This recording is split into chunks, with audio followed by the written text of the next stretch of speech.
Woo! Oh my god. He hits those. Hey, what's up and welcome everyone to another Warzone Academy video.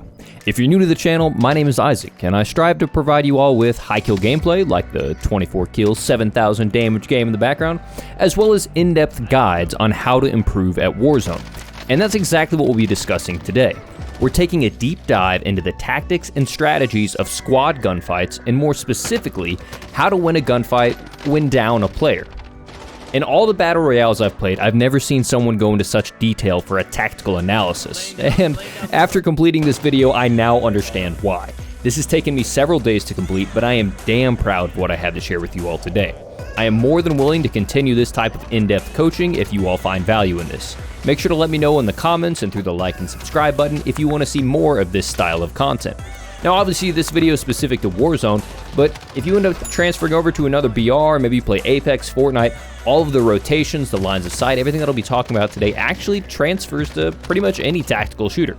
But without further ado, let's get right into another segment of the Warzone Academy.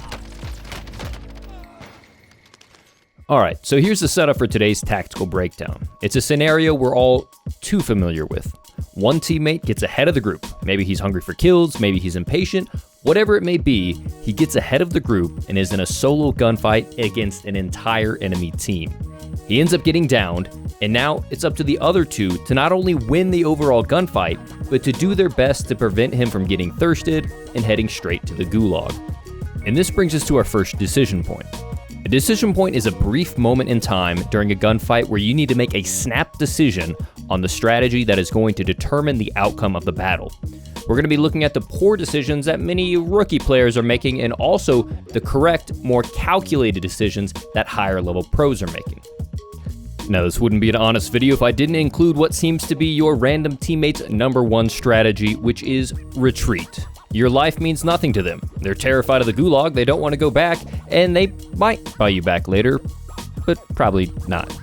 Now, to be honest, if you are so far out of position, it does make sense to retreat and regroup, so that can be an option, but that's not what we're going to be looking at today. We're going to be talking about if you are in position, you just get a little unlucky. Now, the second tactic that I actually see the most is your teammates are too passive. They stay where they are, they want to help you out, but they're really just hoping the enemy doesn't push. They're not doing anything active to actually prevent that push.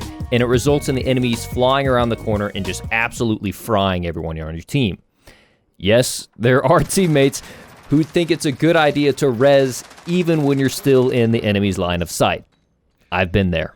Hang on, I'm going around. Okay, just don't even. No, wait, stop. I wasn't a fan. Now, one option that I see a lot and that I respect, it's the right idea, just not the right execution. It's full send. You full send for the boys, you whip around that corner for a 2v3 challenge, but it's kind of a gun skill gamble, and with how quick the time to kill is and they already know the angle you're coming from, it rarely pays off. Now, this is the option we want to look at. Buy time. You want to challenge the corner.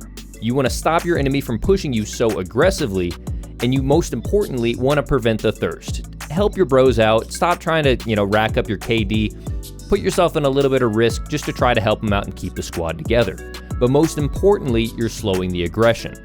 This is the right play to make.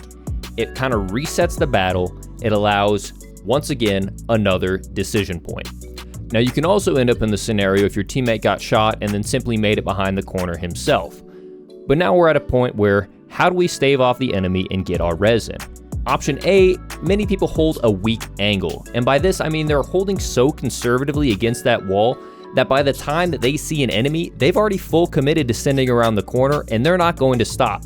You may feel safer longer because you don't see an enemy as soon, but when you see him, you're screwed. Now another option that I respect, it's got the right intent but the wrong execution, is the overcommit. It's buying time for the revive because it's causing the enemies to stop and have to get into a gunfight with you, but you're exposing yourself to way too many lines of sight and you're going down in a heartbeat. And then you've got one down player and one guy left. They're already bloodthirsty. They've got one down, one dead. They're full sending. It's game over. Now option C is the way you need to go, the tactician. It buys time for the revive, but you're smart about your line of sight. You limit your exposure to as few players, ideally only one at a time. This is a potential equalizer. The player that's sprinting towards you won't have his gun up. You'll have your gun up holding that angle so you can potentially fry him before he gets shots on you. Another way to buy time is to throw a frag or a molly or a simtex. This is going to push the enemy team back for a while, and all the while you can hold that angle. With that time you bought, you can buy time for a revive, and now it's a 3v3 all over again. Or finally, you can just go all out. Let's say you have a teammate with the self-revive. Allow him to start popping that self-revive. You and a teammate hold an angle hard, completely fry and then thirst in an enemy. And while the other team is backing up, you finish off the revive, and then the whole squad is back. You get the redemption, and all three of you can swing that corner hard and start crushing the rest of the lobby. This is how you play a BR. You hold your angles, you buy time for your teammates, and you push together.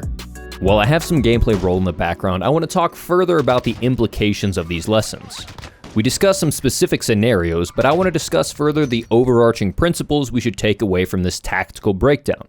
But first, I want to encourage you one more time to consider subscribing if you haven't already. This is not just another cookie-cutter gameplay ripped from a stream and pasted on YouTube. I spent days working on these assets and building this presentation. If you found value in this analysis, let me know by subscribing. And unfortunately, due to COVID-19 or coronavirus, YouTube has been relying on their algorithm to moderate videos rather than their human staff. And recently, one of my videos unjustly received a community guideline strike, which has suddenly and drastically affected the reach of my videos. If for some reason you're a non-subscriber and you found your way to my channel or YouTube pushed this video to you, I'm shocked, but it's more important than ever to me that you show the YouTube algorithm that you look forward to seeing more of my content by liking and subscribing. So enough of that, just kind of a weird time for all of us right now. Now, where were we? It's important to understand that the in-game scenarios are going to be dynamic and may not play out exactly how we drew them up today. Not everything is going to be on a corner of a building, for example. Regardless, the overarching principles of holding your angles, buying your team precious time, and knowing when to commit to a gunfight are going to be the crucial differences that win you gunfights and get you the overall victory. When you are down in a gunfight, everyone has a responsibility. If you are the downed player, provide valuable information in a clear and concise manner. State the number of people, the direction, and the distance. Save your whining and complaining for the lobby. While other players are still alive and relying on your comms, they don't want to hear you griping about ping, or lag, or aim assist, or campers, or whatever other excuse you have for getting fried. If you're resurrecting your teammate, you're walking a tightrope between committing to the res and leaving your teammate down so you can contribute to the gunfight.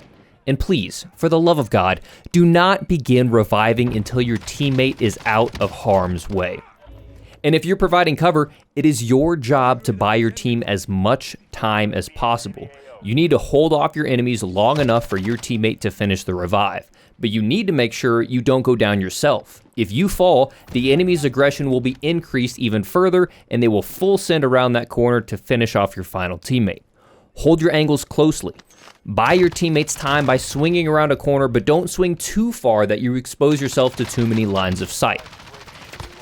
I know it's a lot to take in, but if you really think about it, go back and rewatch that, understand the angles that you're holding, and then if you die, you die. You learn in that situation how you messed up. Not everyone's going to perfect it after watching one video, but after you die in certain situations, you can actually go back and analyze, oh, I swung around that corner too far, or actually I wasn't holding that angle, aggressively enough, and the whole team swung around that corner before we could do anything, or before I could, push them off of me. So you go through this and you learn about the entire process. You learn about battle royales. You learn about flanks, rotations, lines of sight, all that as you go through it. But there are a couple little things everyone should remember right off the bat. First off, you can use self-revive to help reduce the amount of time it takes to get a full revive.